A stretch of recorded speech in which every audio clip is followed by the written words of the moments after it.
Hi and welcome to winemastery.co.uk.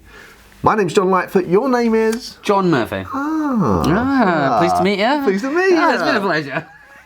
We're here to tell you all about wine, hopefully help you find the wine, if not the wines, that you will absolutely enjoy. And we're trying to do it in a very friendly, non-pretentious, non-snobby, as it is way. Yeah, down to earth. We're trying to give it to you as it is without any of the pretentious stuff. So, in this episode, we're looking at South African Shirazes. We are.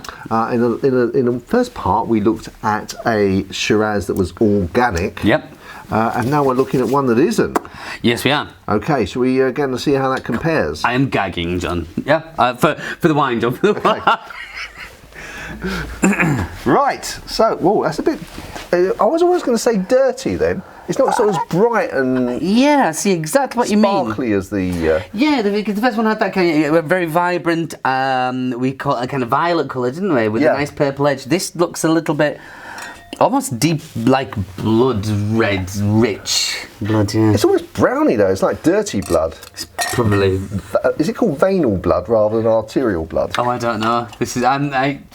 I only know wine, John. But yeah, I know what you mean, the very dark blood. But like you say though, it doesn't look as clean and as fresh and as bright as I think is the term, bright. So it looks like it could be a little bit sort of past its sell-by date, if you know what I mean. I'll give you that, yeah.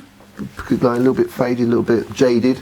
Oh, but let's give it a go. Let's not judge, John. Let's not judge. I wasn't. I was just saying what it looked like, not what it's going to smell or taste like. It's definitely judging. I'm not. Right, let's cover it. Oh. That smells like a treat, doesn't it? Oh, that's... Now you're going to say, and I don't recognise it as leather, but I know when I smell that smell, that's what you think of leather.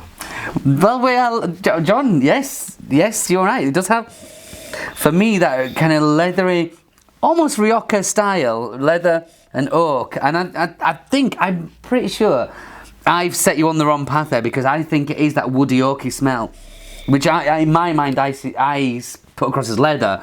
Right. And then when it's coming through, I know, but you know. But people do use leather to describe Rioja. Oh yeah. If you read about it, on the labels they often refer to leather. So probably just me. I probably just never had a bag that smelt like this. Okay. Up your game, don't you? Spend a bit more money on your bag. Fair point. But then as that, if you can duck under the leather and the oak, there's a jammy, fruity smell underneath as well, and it's not something that I could put down to any one fruit. I struggle. It smells sweeter than the last one. I think that's probably the fruitiness, the jam. Yeah, because number one wasn't giving much away, was it? No, normally number two's are smellier. Sorry. I'll just go out and apologise for that now. I'm sorry for John.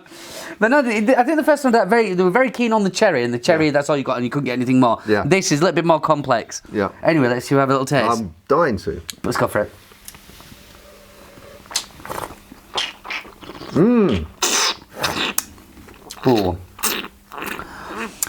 That's up in the game. That is. That's lovely.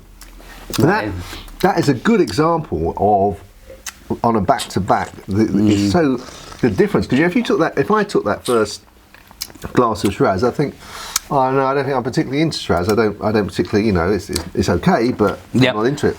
Trying this one, which is a Shiraz, and it's from South Africa, so it's from the same country at least, if not close by.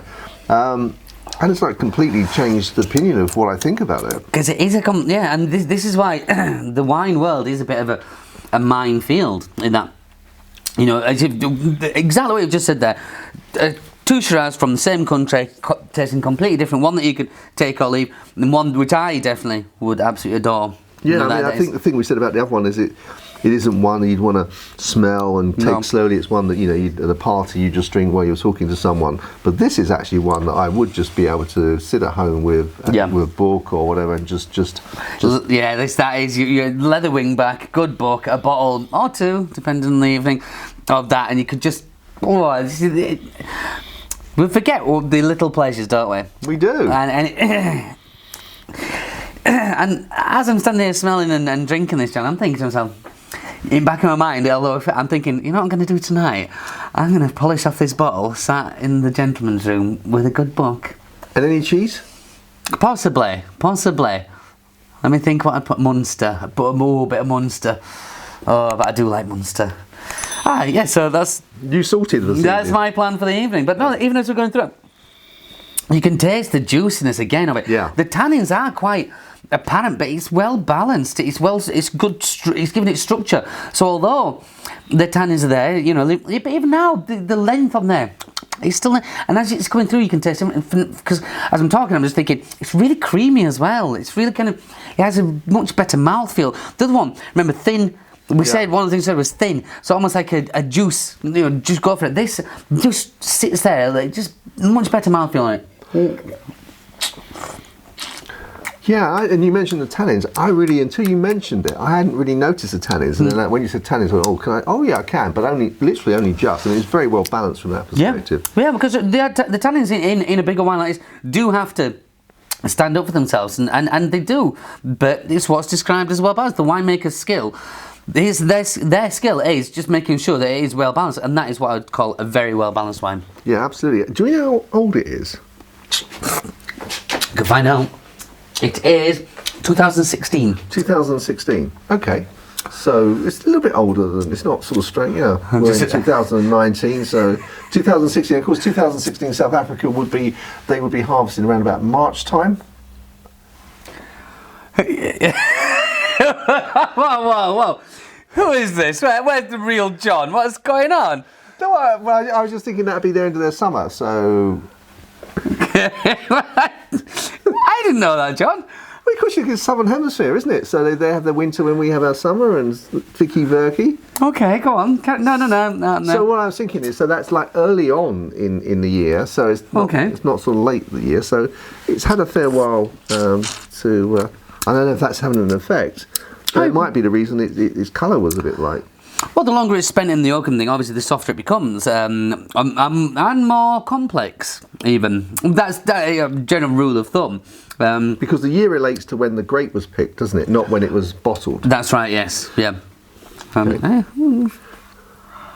I've created a monster. I'm going to have to swap sides. No. Actually, it's a bit Ant and Dec, isn't it? I wouldn't feel comfortable on that side. But no, all in all, that's very good. Very, very good. Yeah, I could happily drink and happily recommend that. Yeah. Well, the bottle, as you can see, is there. I put down the links. I can't quite remember where I purchased this from, but I'll source it, find out where we sourced it from, and put the price, etc. But I mean, in terms of price, well, let's score it first. Score it. Oh, we haven't scored for a while, have we? No, we haven't. If I would go on. And so back on to number one, because we didn't score that, I would only give that around about 65. Yes, I would not disagree with you. So number one, I'd probably just hit it up a little bit, because 65 for me that would have to be quite low, and I think I could still drink. 25 is quite low. No, but 65 for us, 65 is a fairly. I don't think we've only scored under 50, have we? Once we did. Did we? Oh no, we didn't actually. 52, I think, has been our lowest ever scored. Okay. See, I'd at least give it just only a tad more though, 67, because I could, if that was, I didn't. There's nothing that I disliked about it. No, so you can't. Fair point. But this, I'm going to go straight out and knock that up to 88. Oh wow, really? 88. Oh wow. Well, I was going to say 86, but I feel almost incumbent to say 87 now. Okay, yeah. Now, if you're thinking of prices, let's say number one was £10, which I don't think is. I'd probably just stick with the same. Actually, 67, because it's not. It's not. I mean, to be honest, if I'd paid much more than £7 or £8 for that, then I would be thinking disappointed. Yeah. Okay, I'll give you that. Yeah, I'd probably have to take it down a point. I'd take it down to your 65. Okay. But saying that, what would you? Now, this is the thing. We don't know how much you paid for it. What would you pay for it? I would say in excess of £15 for that. I was going to say £15. Yeah. Well, I'm singing from this doesn't often happen, but no. £15 I think would be a very good price for that. If it was anything less, it would be an excellent price. Yeah, absolutely. Yeah. Anything more, I'd still consider. Yes. Yeah. Just to sort of circle that range. Excellent. Very nice indeed. Well, recommend that one if you want to try a Shiraz. And John, would you say this is a Shiraz taste as a Shiraz should be? Yes, that would. This is. Now I did say it on the nose.